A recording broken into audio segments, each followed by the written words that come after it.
There was a great idea, and that's how do we get our kids out in a real-life environment to simulate what they're going to be doing in the workforce. New ideas that an educator had, we said, boy, this makes sense. Every year we support it because it's one of those programs that provides our kids with a great understanding of what their careers might be like. If you want to be in a medical field or you want to be a teacher, what would your future look like if you could be in an academy and be immersed in that while you're in high school?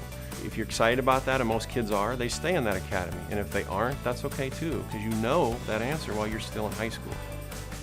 It allows them to experience real-world learning opportunities while they're still high school students. In some instances, it helps them to rule out a possible career opportunity, and in other instances, it helps them to get a jump start greater than what would be typical. We're really proud of that, and the foundation has played a very significant role over the years in supporting those programs.